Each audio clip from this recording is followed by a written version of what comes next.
We're hitting the strains of yesterday again, and we're checking out the cannabis strains, the legends of cannabis that have brought cannabis culture to where it is today. And we're looking back, way back to the origins of cannabis, going to the oldest strains, the badassest of strains, Afghan Kush, that sweet, sweet black Afghani. We're jumping into that.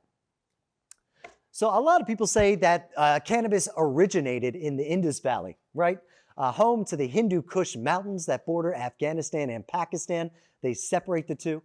So Afghanis have been taking care of cannabis for a very, very long time, at least since the 7th century BC, where we know Kush goddess started getting its genetics. And ever since, Kush has been synonymous with some of the best weed in the world. In fact, there's an old Afghani legend that says God's emissary, Baba Ku, the healer, he came to Afghanistan with hemp seeds and showed them how to grow cannabis and make hashish.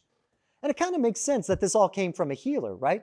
Because the Afghan strains are very unique among kind of the land races of the world. They're one of the few that lean with these indica properties, these strong, heavy, deep, high, that medicinal properties. Most of the rest of these land race strains in the world are equatorial tropical sativa strains with very, very, very different things going on there.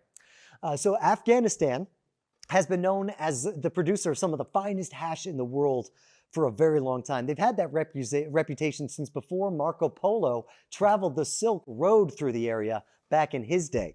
They were one of the first to come up with the dry sift technique for making hash, a way cleaner, way more efficient option than what everybody else was doing at the time. They were just rubbing it on their hands, get the resin on their hands and just peeling it off. So ever since then, the name Afghan hash has been the cream of the crop of the world. And for the longest time, Afghanistan cannabis, those strains, were simply just called hash plants. That just was their name, hash plants.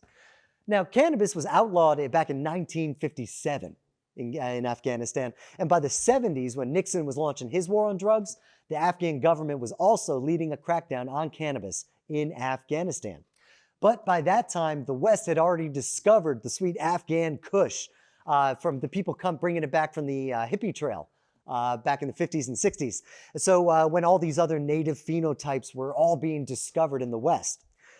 So the demand was really, really high by the time the Soviets invaded the country back in the 1980s, displacing a large portion of the population, including cannabis farmers.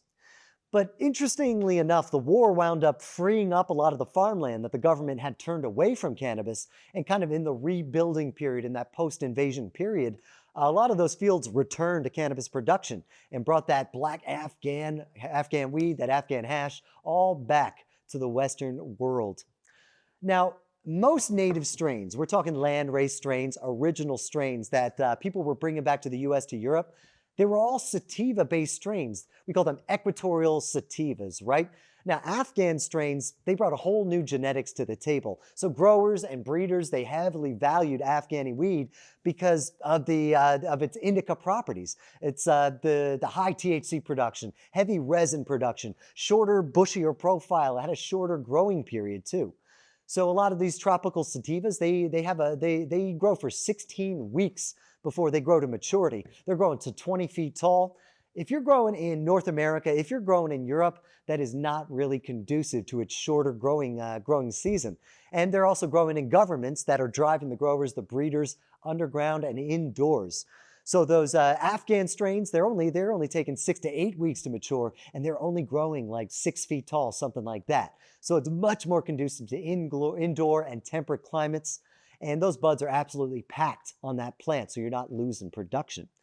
Now, and breeders, because breeders were crossing those tropical sativas with those Kush genetics, that's what allowed cannabis to be grown in North America all the way to Canada, even to Alaska. So that's kind of what allowed growers to open up in the West. And Kush genetics are so prized that you're still going to find straight Afghani all over the place today. It's not a hard one to find. That heavy THC, those relaxed couch-locked vibes, those big medicinal properties mean an insane number of strains have borrowed from Afghan genetics. Most indica today, in fact, if you find indica today, you probably can look back and find Afghan breeding in its crossbreeding, if you go back. And many winners of the High Times Cannabis Cup, any other cannabis awards, cannabis competitions, they all have Afghan genetics to thank for those wins. So if you want to go out there and sample some Afghani today, you're probably going to be able to find it.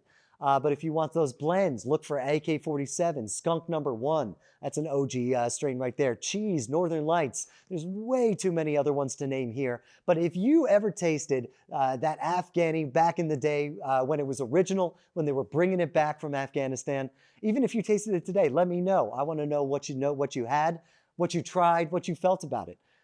Tell me about it in the comments, guys.